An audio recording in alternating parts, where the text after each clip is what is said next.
Ladies and gentlemen, welcome back to Unwoke Thoughts. We got a big show to talk about today. Lots to talk about. Big show to talk about today. I got that mixed up. I must be getting rusty. We have a big show today. Lots to talk about. That's how it goes. Big show, lots to talk about.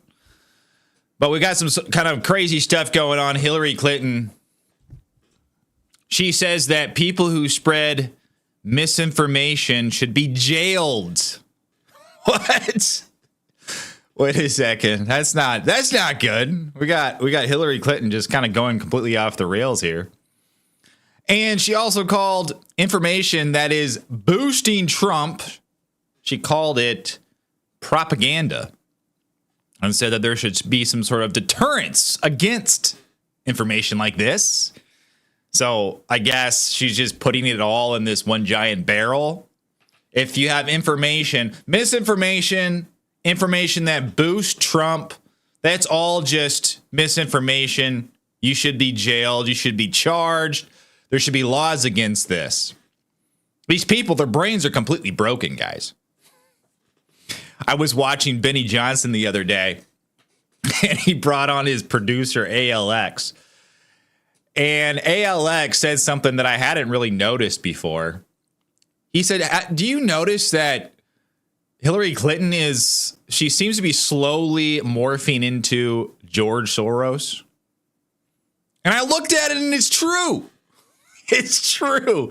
Hillary Clinton is slowly morphing into Soros. It's a scary thing, very frightening, actually. And kind of reminds me of something else I saw. I posted this on Instagram. If you guys are watching this, go follow me on Instagram. I'm recently active on Instagram because Instagram graciously has decided to monetize my account. I was shocked, and they even verified me. So I've been recently active on Instagram as well. So go follow me, unwoke.thoughts on Instagram. But I shared this picture on Instagram of three people side by side.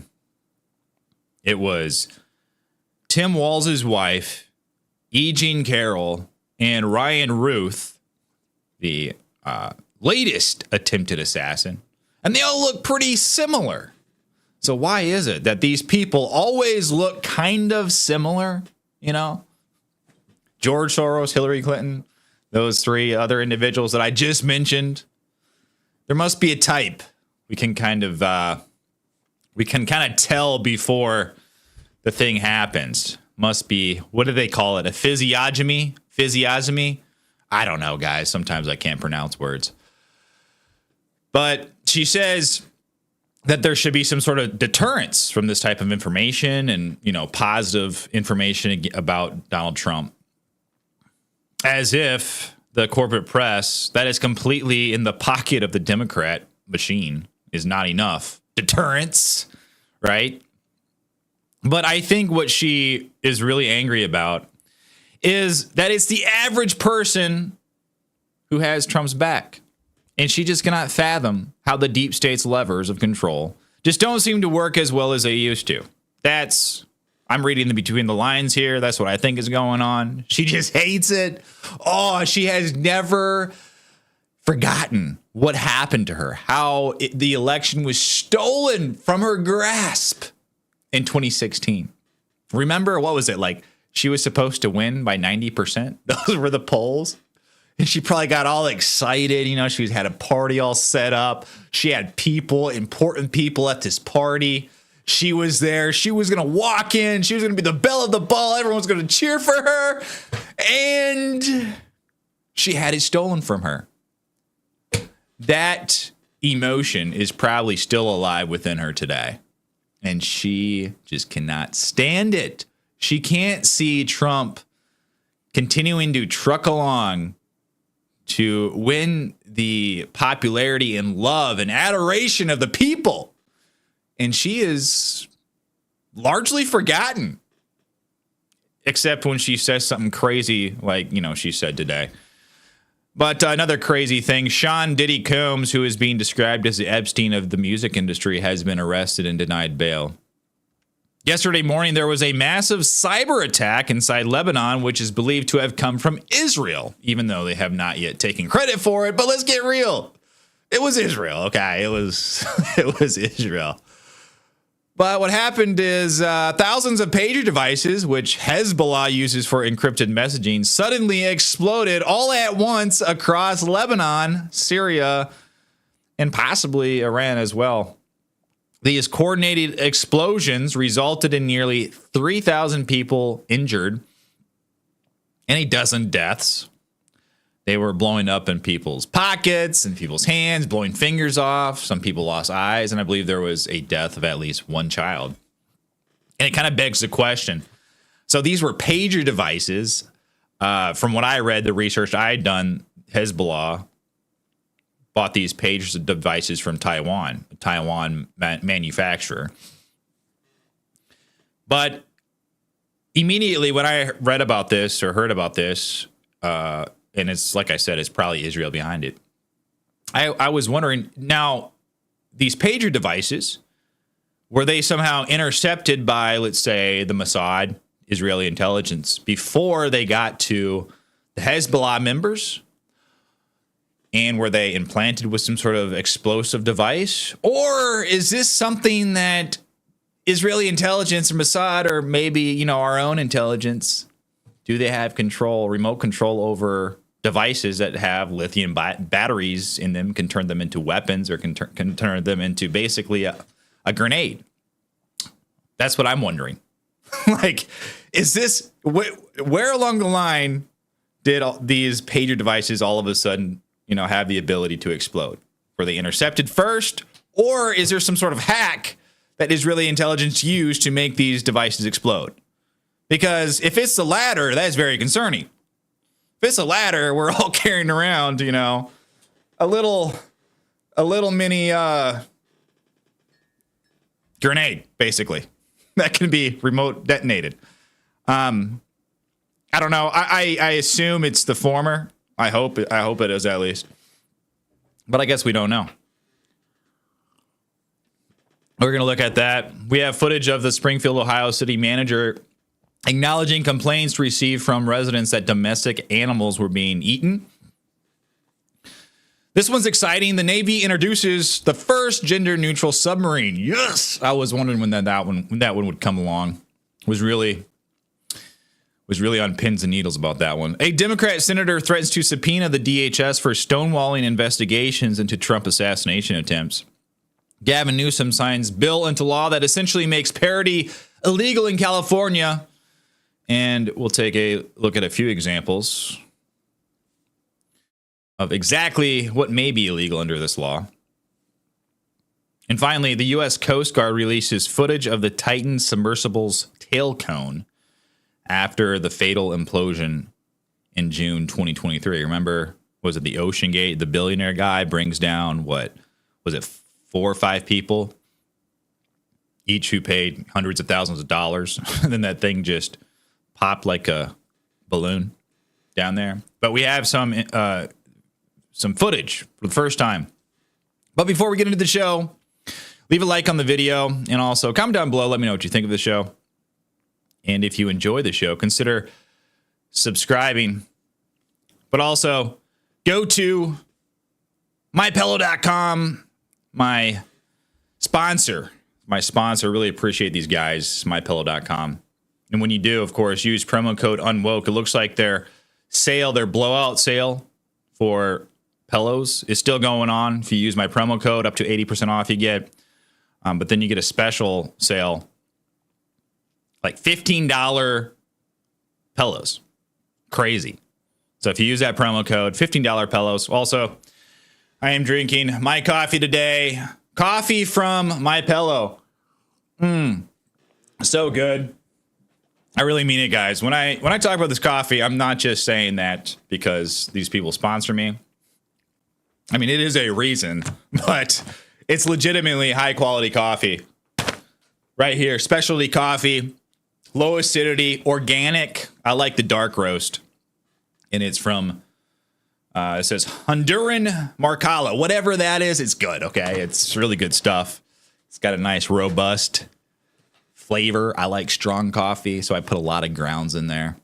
So if you guys want some great coffee, I really urge you to buy it from My Pillow.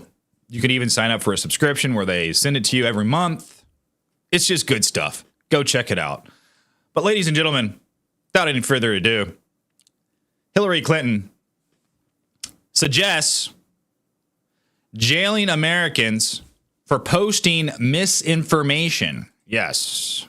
Like I said, no one pays attention to Hillary Clinton anymore, really, until she says something crazy like this. So I think this is why she's saying these things. It's just like, okay, Hillary, okay, go back to bed, go back to your house, and how about you stop going on TV? But she said this, of course, to Rachel Maddow, who is equally as insane as Hillary Clinton is.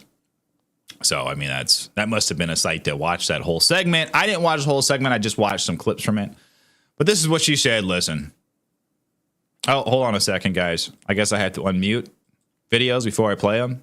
Crazy. Listen. And boosting Trump back in 2016.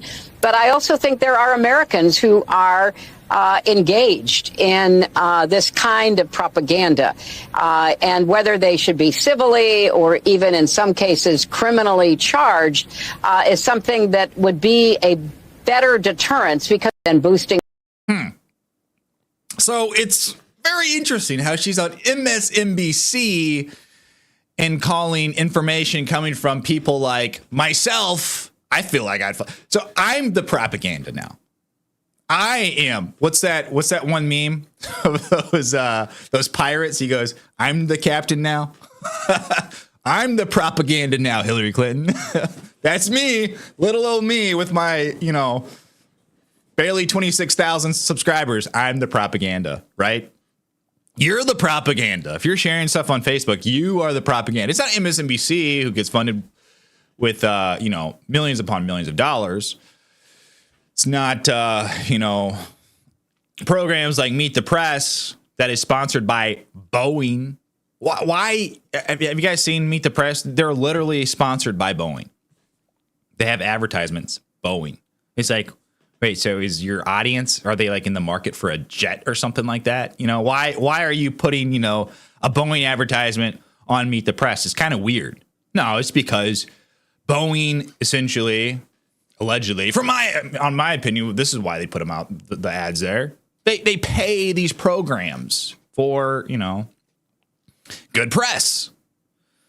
They use their platform. They use their authority. And they pay them. It's not that someone's in the market for a jet. The average person watching Meet the Press. No. That's just, how they can just pay them legally for advertising, even though that advertising really does nothing whatsoever.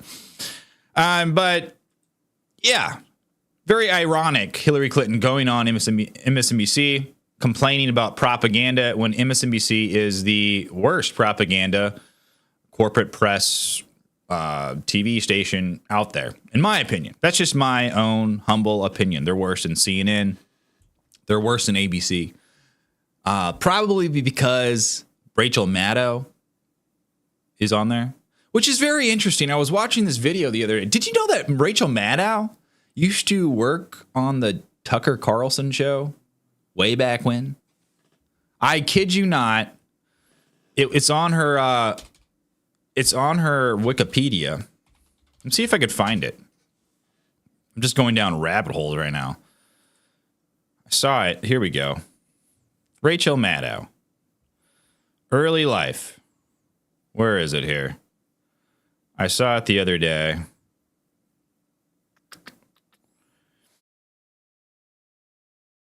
Maddow's first job. Well, here we go. In 2005, in June of 2005, Maddow became a regular panelist on the MSNBC show Tucker, hosted by Tucker Carlson. Wait, where did it go? I just lost it. Oh, here we go. It's down here. Yeah, look at it right here. Hosted by Tucker Carlson. So crazy. So freaking crazy. Because now you have Tucker Carlson, who's like one of the leading anti-war voices, conservative anti-war voices out there, and Rachel Maddow is gone completely the opposite direction, sold out completely to the war machine. She is like one of the biggest warmongers on television. Insane. So, but where were we here? Okay, this is where we're. Okay, sorry guys, I went on a little bit of a tangent there. But Hillary Clinton in this video, she calls Donald Trump a dictator and says that he cannot be given another chance to harm our country. And this is just one day after a second assassination attempt on his life. And she's saying this. The rhetoric is not going down. In fact, it's almost getting worse because I think they realize every time something like this happens against Trump, has an assassination attempt, it only legitimizes all these things that he is saying. It's political prosecution, persecution, how the media is going too far with their rhetoric. It's only legitimizing everything that he's saying. So they're getting more desperate and more desperate every time it happens. But listen. He's still being taught, especially by the media, that the more offensive he is, the more he can dominate the media space entirely. And I feel like you've been a good diagnoser of that, not only from when you were up against him, but from when others have done so. Do you have an antidote for that, or a way that people can talk themselves out of taking that bait? I think that's really a critical question, and I think there's a couple of things going on here. You mentioned the press, and sadly, the press is still not able to cover Trump the way that they should.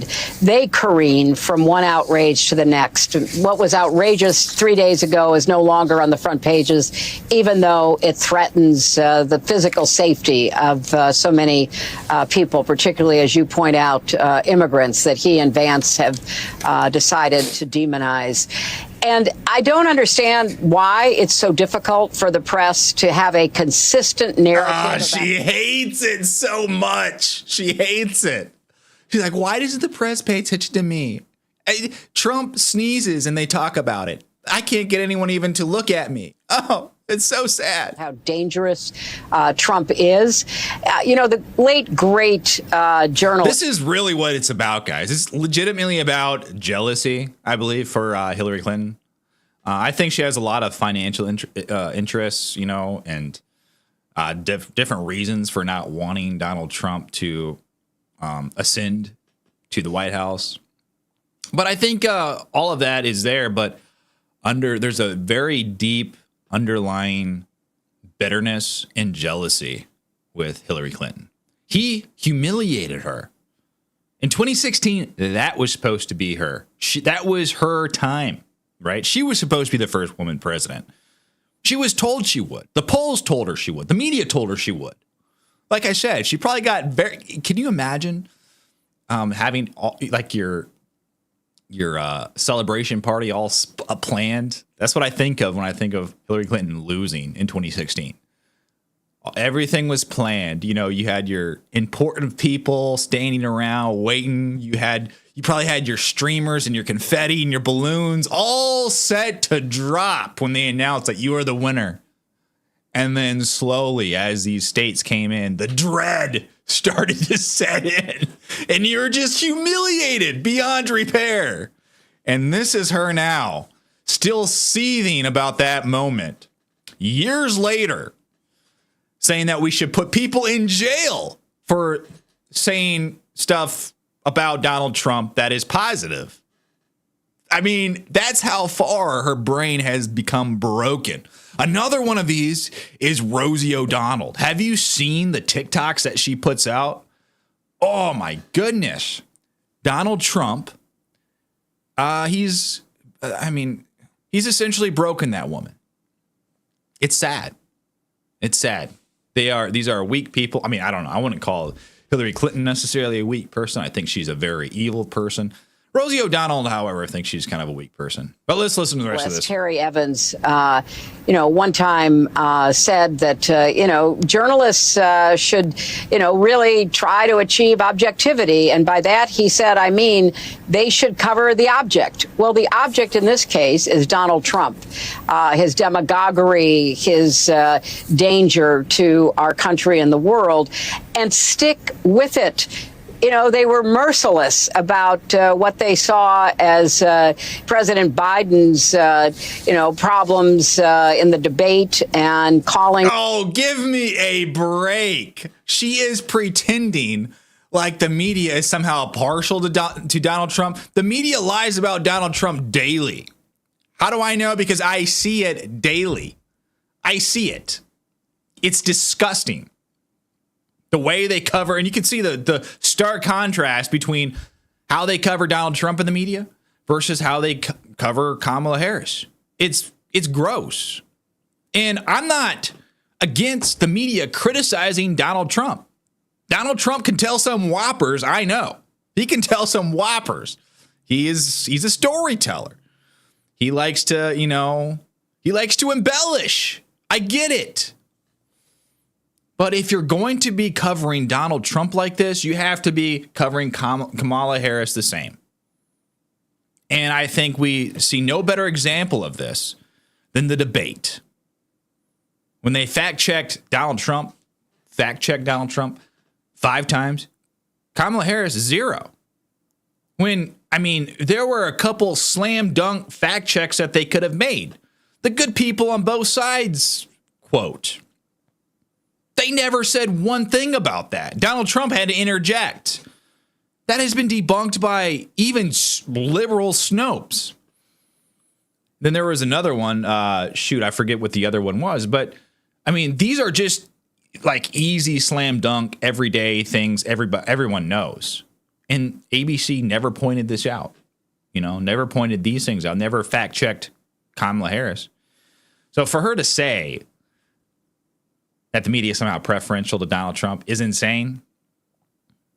And talking about how they were relentless against Joe Biden after the debate, that's insane too, because prior to that debate, they only covered for Joe Biden because he was the, presumed Democratic nominee. But after that debate, they wanted, the next candidate, Kamala Harris. So they had to oust him. They had to make everyone feel like, Joe Biden's not a viable candidate. And when I was watching them actually go after Joe Biden, I said, this is insane. I was like, this is how it should be. This is how the media should be acting. They should be asking the hard questions. They should be pointing these things out.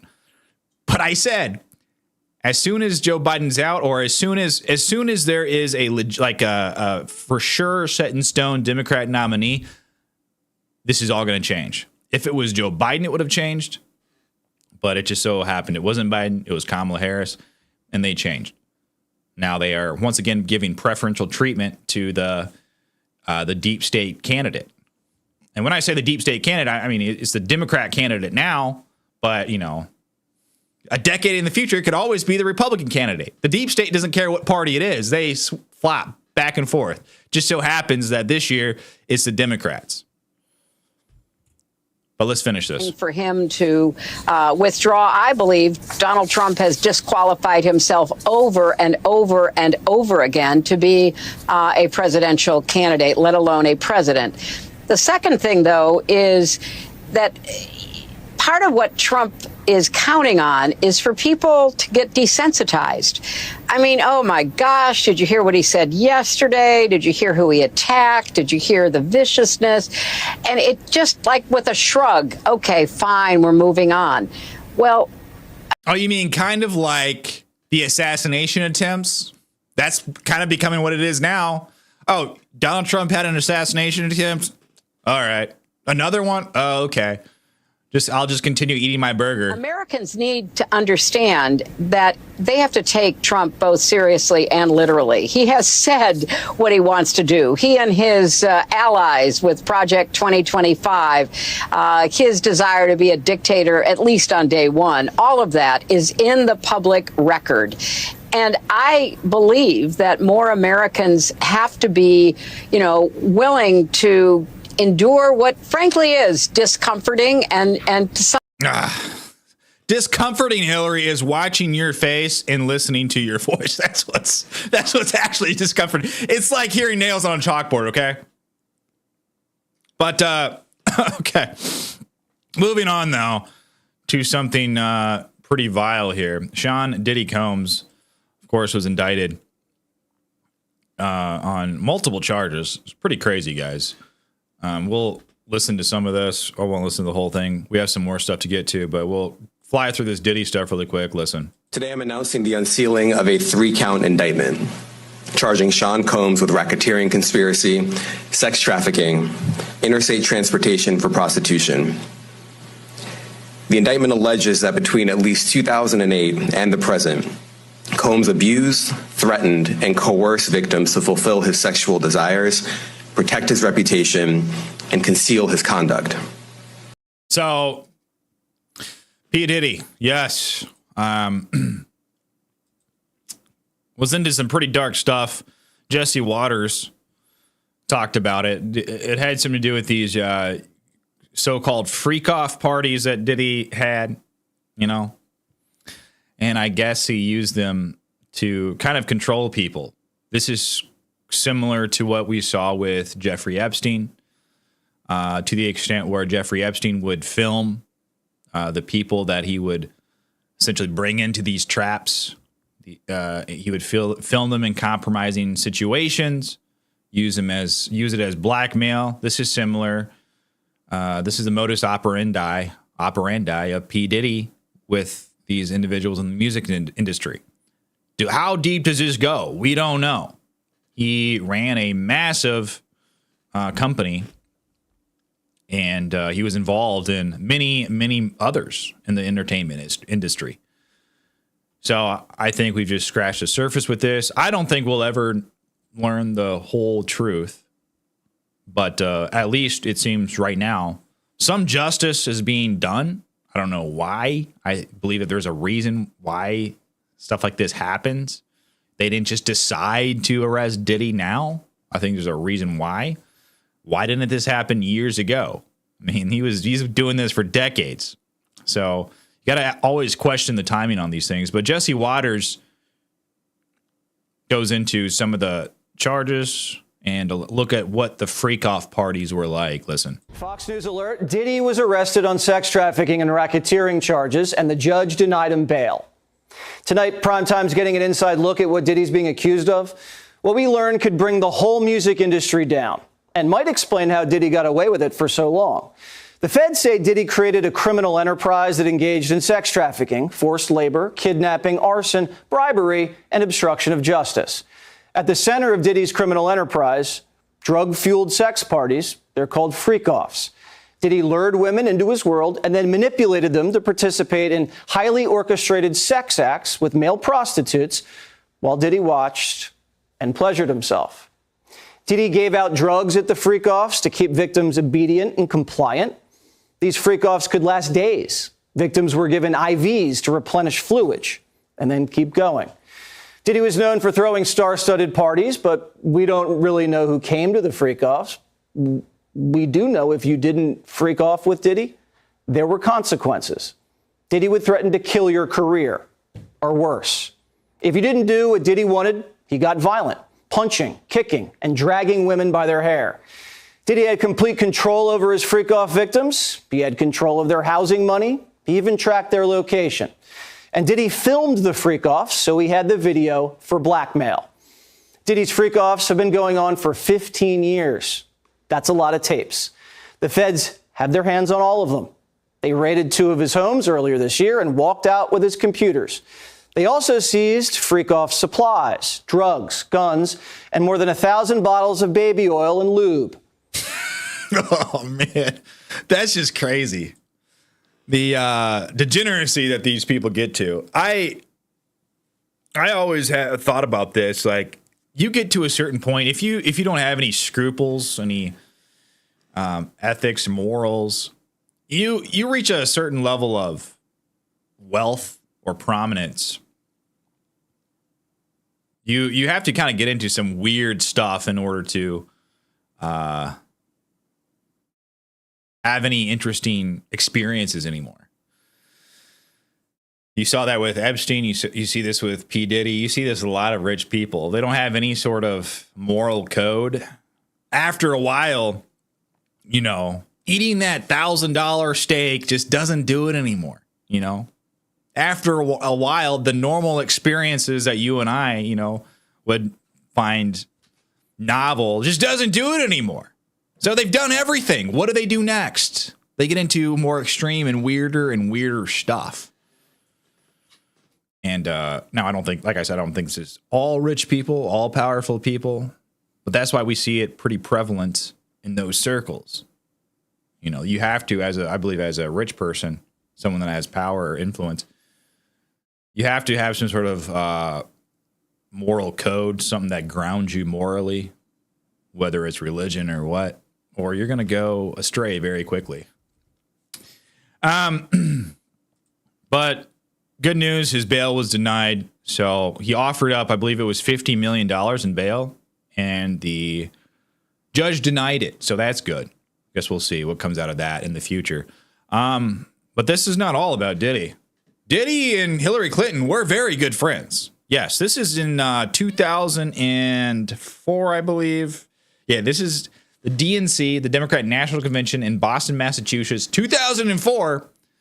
Hillary Clinton and Diddy talking to each other, you know, about working together. Very interesting. Like I said, these circles, you know, it's all these players in the same game.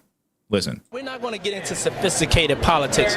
We're going to talk about a problem that we have in young America. Young Americans being disenfranchised. Only 36% of us have voted. And I wanted you to speak. You're one of the few politicians that young people relate to. And we wanted to just hear the message on why you feel it's important for them to vote this year. Young people that, and please talk to the people that are disenfranchised, that don't believe in the power of their vote. Well, I really think that this year more than any other, young people have their entire futures at stake. When I go to the floor of the Senate to cast a vote, I'm casting a vote about what the economy is going to look like and what kind of jobs are going to be available, whether there's going to be health care, whether there's going to be good education. Every issue that you can imagine has a direct impact on how every young person watching is going to live his or her life. And so I would hope that this year, more than any other, people would stop and think, hey, you know, do I want to wake up in 5 years? So you get it. Diddy worked with the DNC. I don't know if like directly with Hillary Clinton, but from what I've seen, he worked back in the day for the Democrats to, you know, get out the vote, essentially, is what he was doing, from what I've seen, from the small little research that I've done into the topic. Also, another person that Diddy was very close with. Recognize this guy, this little fella right here. Yes, that's Barack Obama. Yeah. Just reminding you of just the circles that this guy ran in. He was close to Barack Obama. You know, big fan of Diddy. They were very chummy, kind of like in this video. Watch. Yeah, there you go. Y'all. Thank you. and I just want to say how much I appreciate Puff Daddy for doing the kinds of work that he's doing, because he doesn't have to do this. But this is part of what is important about giving back. Yes, we applaud you, and I want to apologize for not sweating, but I do this so much. I'm so cool. I just want y'all to see everybody I'm interviewing is sweating. I'm not even touching my brow. I'm so cool, and I want to apologize. I ain't trying to make you look bad or nothing like that, but I'm just so cool. We a t-shirt. I tell you, if he was wearing one of those fancy designer clothes he's designing, he'd be sweating just like me. Yeah. So, yeah, Obama and Diddy, he called him Puff Daddy. Diddy has changed his name a few times. I think initially it was Puff Daddy, then it was P. Diddy, then it was just Diddy. But his real name is Sean Combs. So that was back when I guess he was going by Puff Daddy. Back in the day, Barack Obama, P. Diddy, Sean Combs, whatever you want to say. Big buddies, big buds, best buds, maybe, in fact. Best buds. Maybe Diddy threw exclusive freak-off parties for Barack Obama. I don't know. I'm just saying, I'm just coming up with ideas here. Maybe not. But moving on. Crazy. This is crazy. These pagers randomly exploding. Well, not randomly. All at once they exploded. Hezbollah vowed revenge after accusing Israel of detonating pagers. Yes, it was pretty crazy. On Tuesday, paging devices used by Hezbollah exploded across Diyaya, a southern suburb of Beirut, Lebanon. At least 8 have died from the explosions, along with nearly 3,000 wounded, including Hezbollah militants and others in Iran's envoy in Beirut, 200 of which were critically injured. Other reports have indicated more deaths occurred, though the exact number is unclear. Yeah, I've seen where there are thousands injured. There are, over a dozen deaths. And I mean, apparently this is pretty serious. There's videos of this. I'm not going to play the videos because I don't think YouTube would let me. They'll probably take the video down. But there's all sorts of videos. If you go on X, you can see them of these people. They're just standing there. They're like looking at fruit at a fruit market, and all of a sudden, the pager just explodes in their pockets. And it's a pretty serious looking explosion. They fall down. A video of one of the explosions shows a man paying at a grocery store while what it appears to be a pager sits next to the register before detonating. Other video and images of the incidents show explosions occurring near the hip of victims. Lebanese Information Minister Ziad Makari has deemed the detonations Israeli aggression. Hezbollah has similarly placed responsibility for the explosions on Israel, vowing the Jewish state would receive fair punishment. In a statement, Hezbollah confirmed the deaths of 2 of their fighters, along with a young girl who was also killed in the explosion. Now, let me go to this. Let me pause this here. But yeah, you see the settings. You guys look right here. You see the settings that these explosions were in. I'm not going to play them, but this is a fruit market, looks like.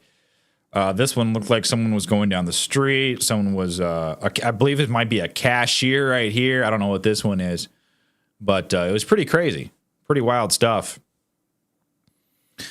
One Hezbollah official said the explosions have been the biggest security breach for the militant group since the conflict in the Middle East began with Israel last October.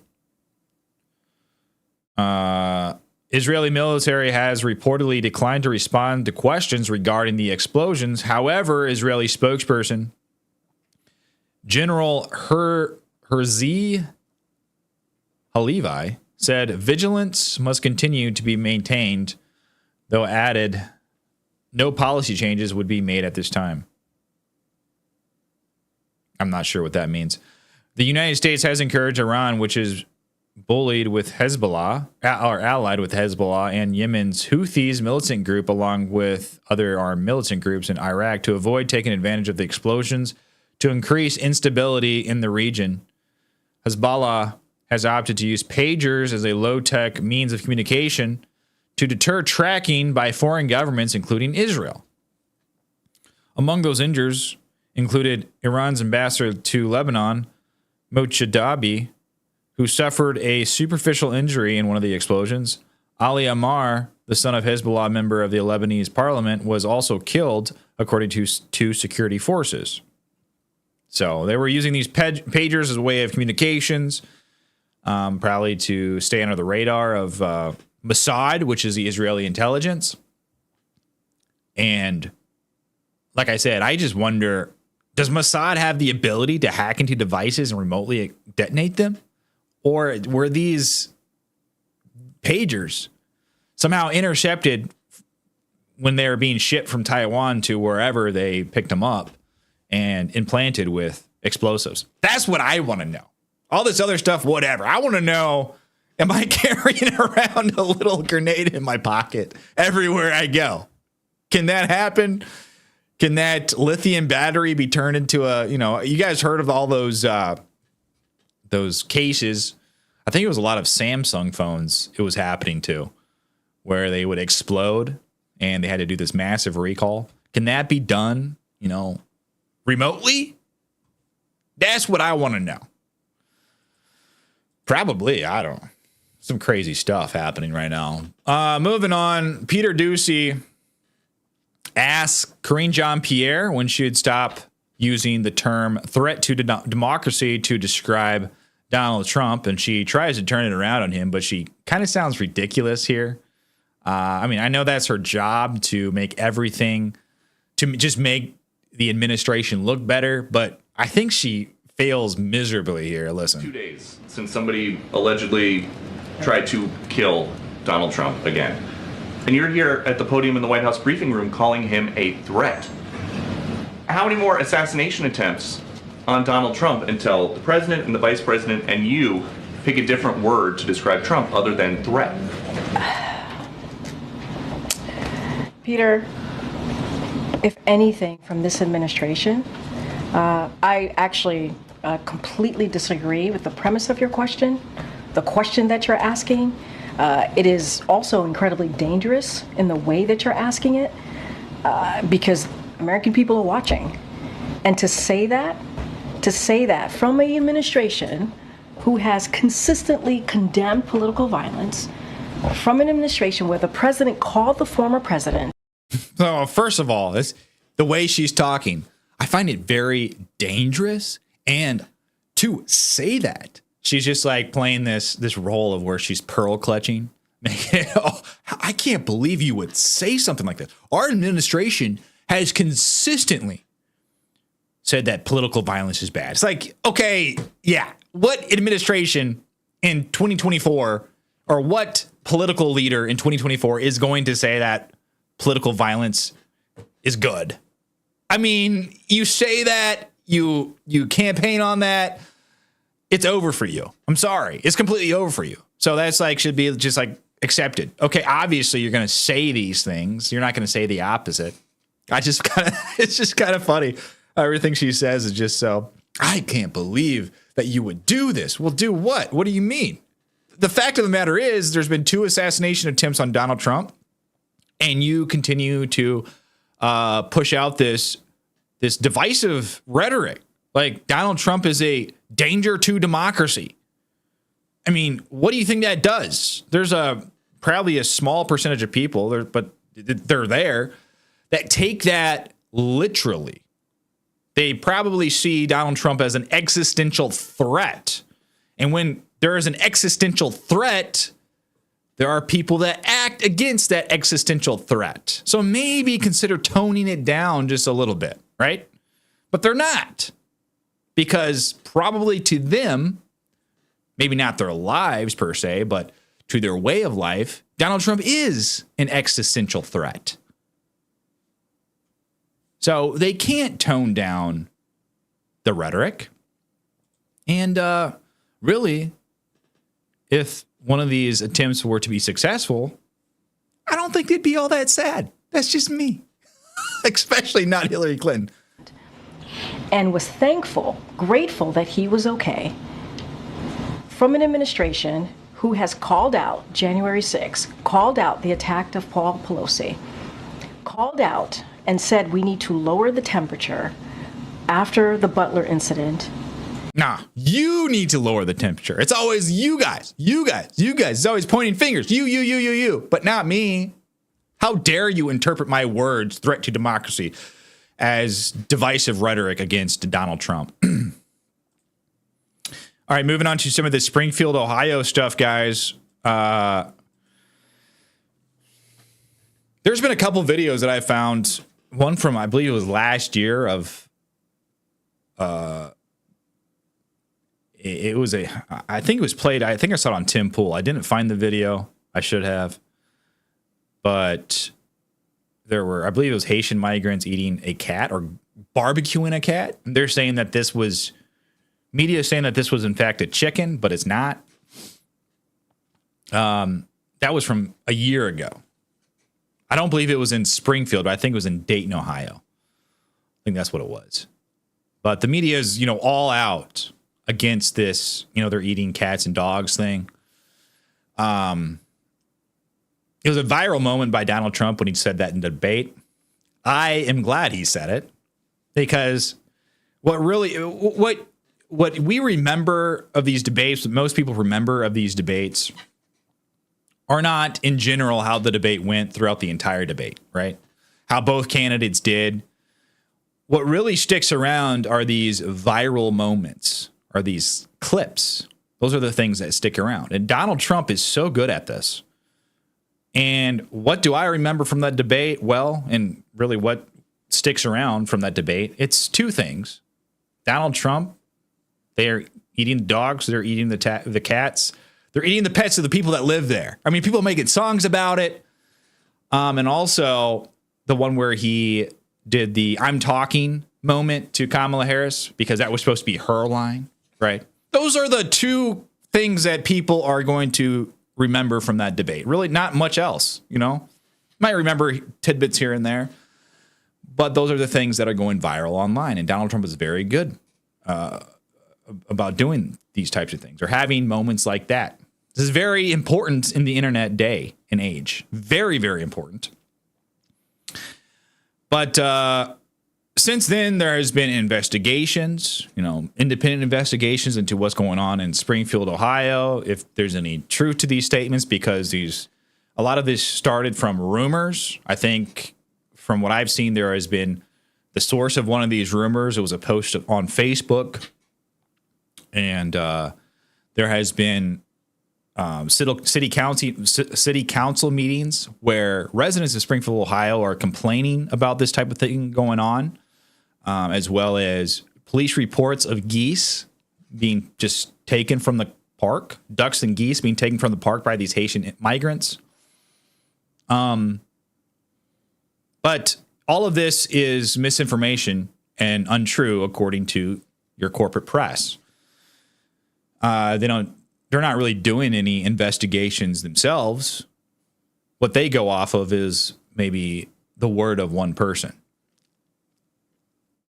But there are people actually going out there, independent people going out there and doing their own investigations, trying to figure out if there's anything true about this. And it turns out there is some truth to it.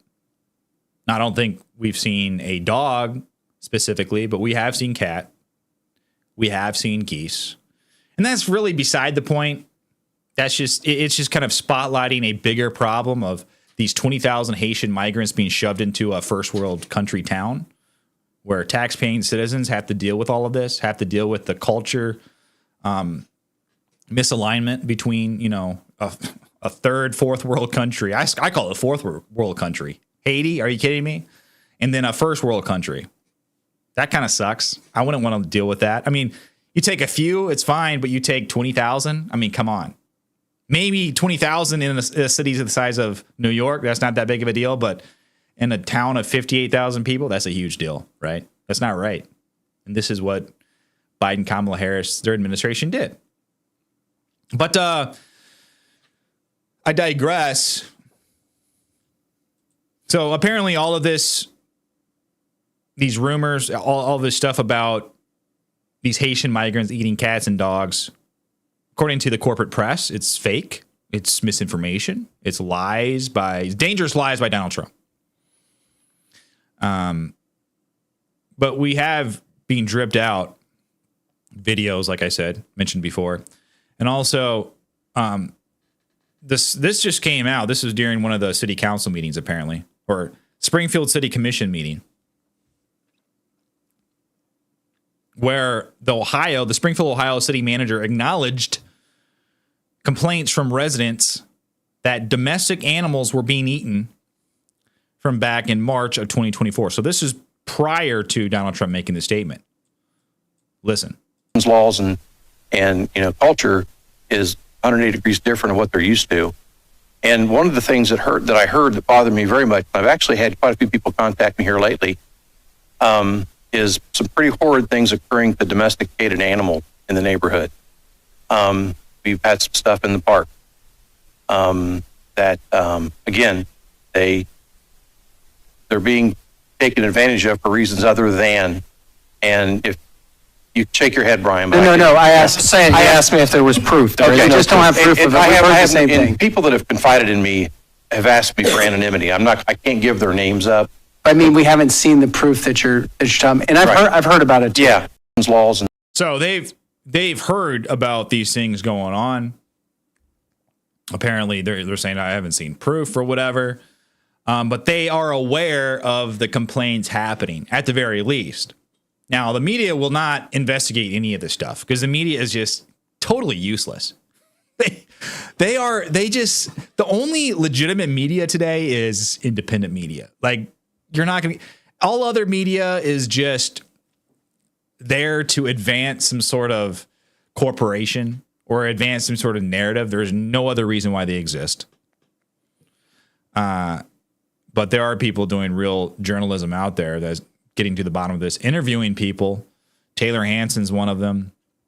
There was another one that Tim Pool was talking about the other day. Very good stuff. He was the one that went into this video from back in 2023 of this cat being barbecued, basically.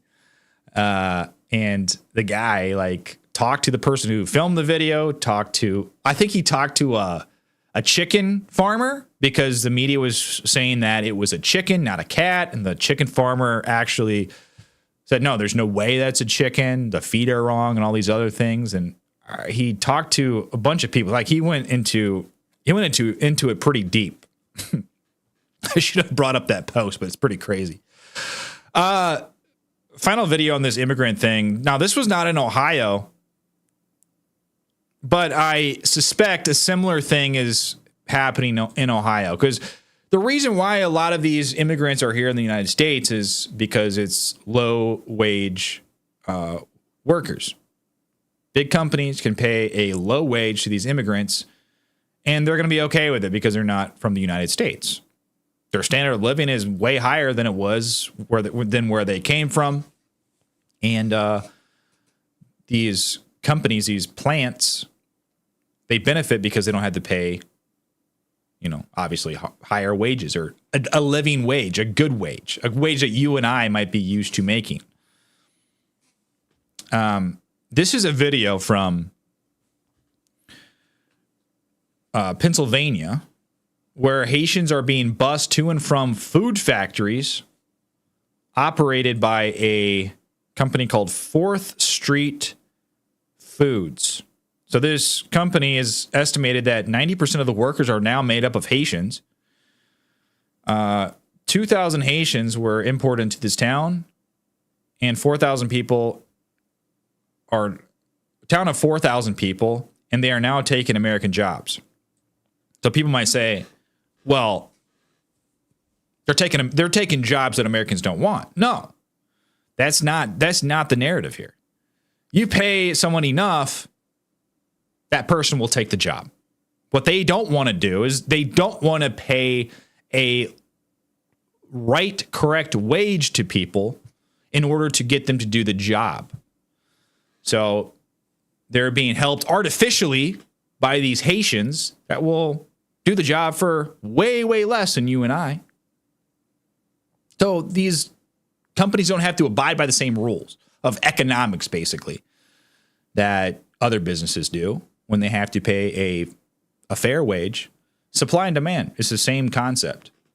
You raise a wage enough, you're going to get someone that takes the job. They don't want to do that.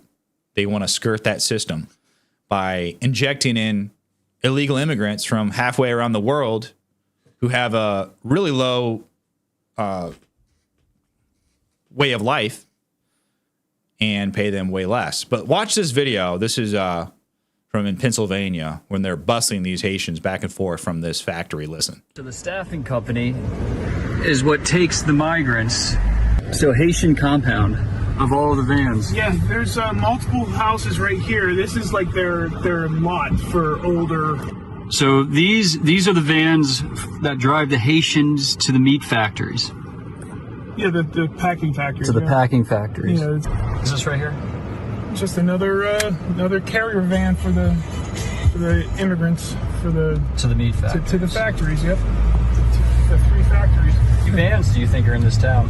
At first I thought there was maybe like 24, then it just kept on growing and growing. They must have poured the mark Oh, and another one too. Yeah, they must have poured the mark on these vans. All of these take the Haitians to the meat factories. Yep. And this is the other location where the migrants. This is one of the other two that's up in this area.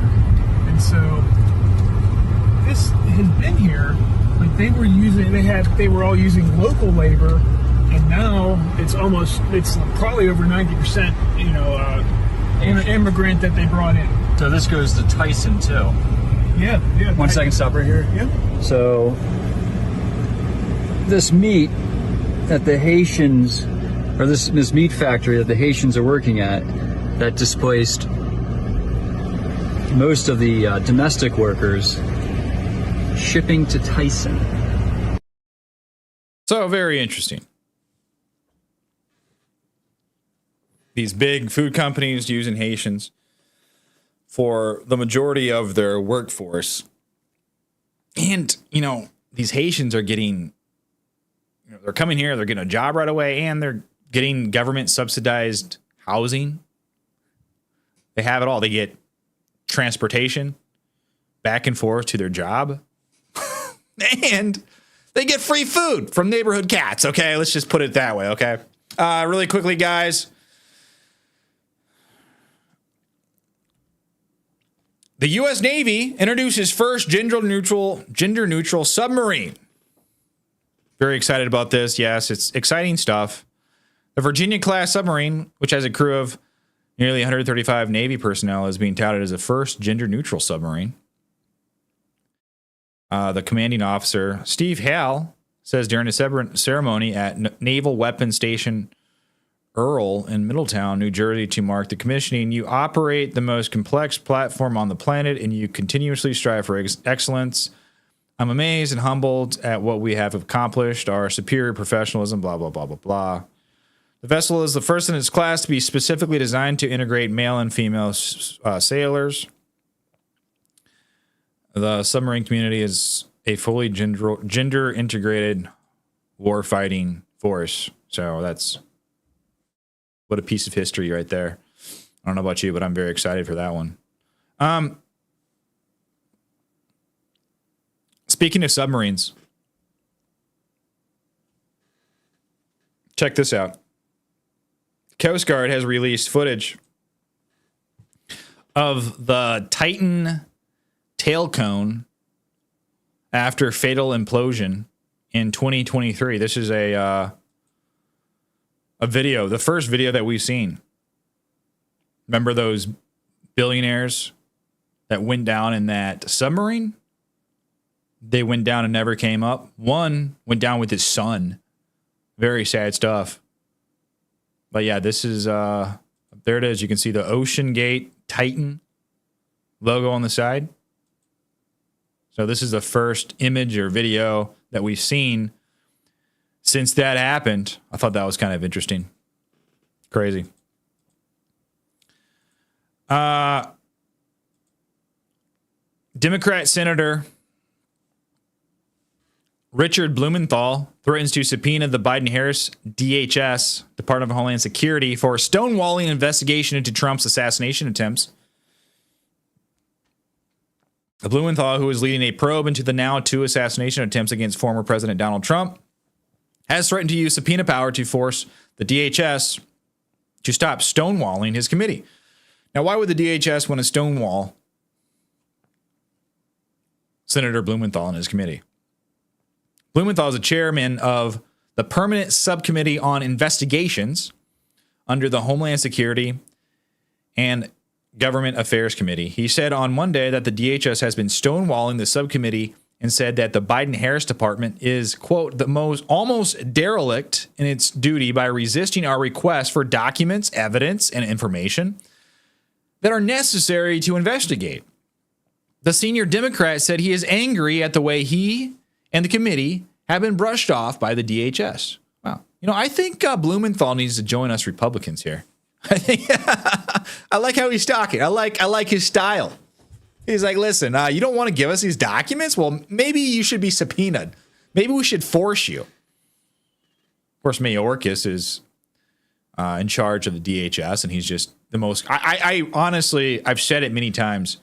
I think Mayorkas is controlled by the cartels. I really do. I just get that feeling. I don't have any proof. I just feel like it is. I feel like it's true. Okay.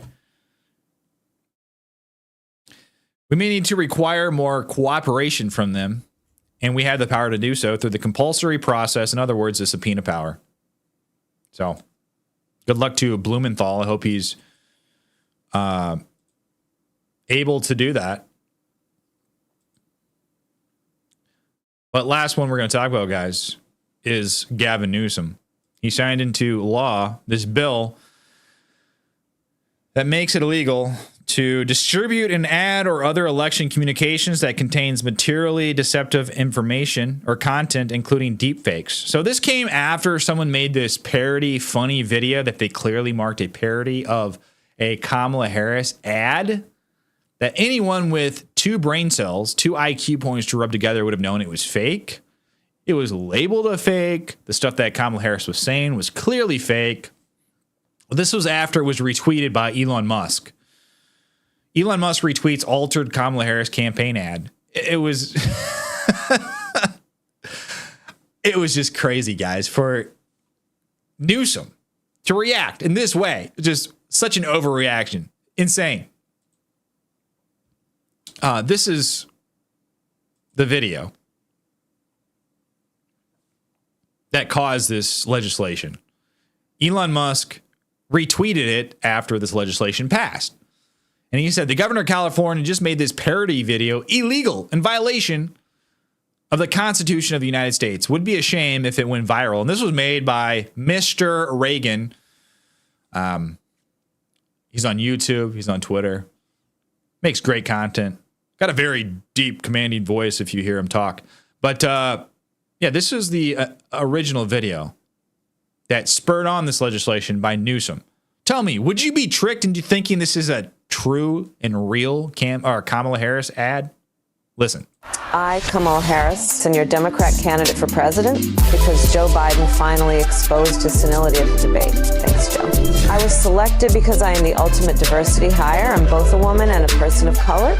So if you criticize anything I say, you're both sexist and racist. I may not know the first thing about running the country, but remember, that's a good thing if you're a deep state puppet. I had 4 years under the tutelage of the ultimate deep state puppet, a wonderful mentor, Joe Biden. Joe taught me rule number 1, carefully hide your total incompetence. I take insignificant things and I discuss them as if they're significant. And I believe that exploring the significance of the insignificant is in itself significant. Talking about the significance of the passage of time, right? The significance of the passage of time. So when you think about it, there is great significance to the passage of time, and there is such great significance to the passage of time. Another trick is trying to sound black. I pretend to celebrate Kwanzaa, and in my speeches, I always do my best Barack Obama impression. So hear me when I say, I know Donald Trump's type. And okay, look, maybe my work addressing the root causes of the border crisis were catastrophic, but my knowledge of international politics is truly shocking. The United States shares a very important relationship, which is an alliance with the Republic of North Korea. It is an alliance that is strong and enduring. And just remember, when voting this November, it is important to see what can be unburdened by what has been. And by what has been, I mean Joe Biden. You think the country went to shit over the past 4 years? You ain't seen nothing yet. So, yeah, he's got all sorts of other parodies, guys. I'm going to take a look at a couple of these. I'll bring up the chat, too. How's everyone doing in the chat? What's up? Where have you guys been? This is his YouTube, or not YouTube, his X account. he's got some good ones. Elizabeth Warren honest DNC speech parody. He's got this. I haven't watched this one yet. Let's listen. Warren. Hello, my name is Elizabeth Warren. I recently spoke at the Democrat National Convention, and I thought it would be fun to fact check myself. So here we go. You know what I love best about Kamala Harris? Kamala Harris can't be bought. Kamala literally started her career by being the paid mistress of the married San Francisco Mayor Willie Brown, who got her high-paying positions in the California government. But look, the truth is that every Democrat senator has been bought. Kids, definitely consider becoming a corrupt politician when you grow up. I'm worth $12 million. That's a lot of wampum. Donald was scamming That's a lot of wampum. at Trump University. Kamala Harris stepped up. She enforced the law, she fought the giant banks, and she delivered billions of dollars of help for families. And that is the difference between a criminal and a prosecutor. If this is true, then I'm the real Pocahontas. Look, we indicted Trump on false charges, put him through a show trial, and rigged the outcome so that we could scalp Trump by branding him as a felon. If I really cared about fighting the banks, I'd be all hodl to the moon. But I hate crypto because it undermines my ability to control your money. And that undermines my ability to control you. You see, I'm not really a communist. So yeah, he makes some great stuff. He makes good stuff, guys. What else we got? Let's see. Let me go to his I haven't been on his page in a while. He's very, very proud about the fact that Elon Musk has been retweeting him all the time. I don't know. Hey, we got a super chat from Veteran Biker. Ben, listen, man, you're getting cheap with your super chats. $2. I don't know if I could even read this, buddy. I'm just kidding, man. Thank you, Ben. Veteran Biker for the super chat. Of course, he says, baby oil is fun. Yeah. I don't know, man. What? Have you been to these parties, Ben? I don't know. You better watch out, buddy. No, I'm just kidding. Thank you, Ben, for the super chat. Hey, we got some great people in the chat. Hold on a second. What's going on with my chat right now? What's going on here? All right, here we go. We got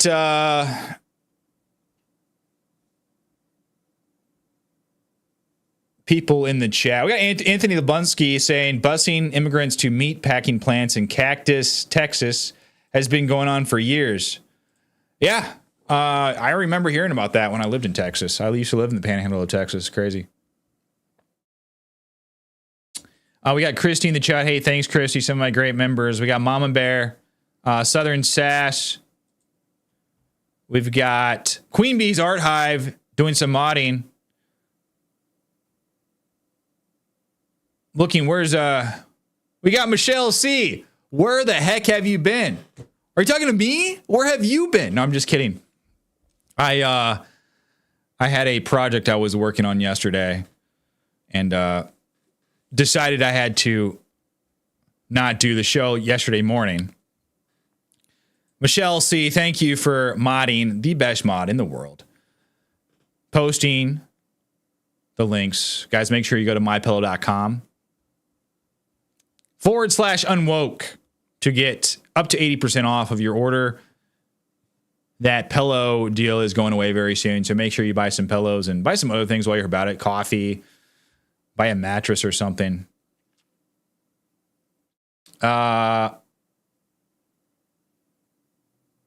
Oh, Southern Sass says you did Panhandle of Texas here too. Yeah, I used to live in Dalhart, Texas. Believe it or not, Dalhart. Yes, I lived in Dalhart. I lived in Dumas. I lived in Plainview. I went to college. The first college I went to was a community college called Amarillo College, and then I went to a college in Plainview. And then I went on to go to college at University of Texas at Austin. So yes, I am very familiar with the Panhandle of Texas. You got Trium Infinitum says, have a blessed week, folks. Love from Scotland. Hey, thanks, Trium. Thanks for watching.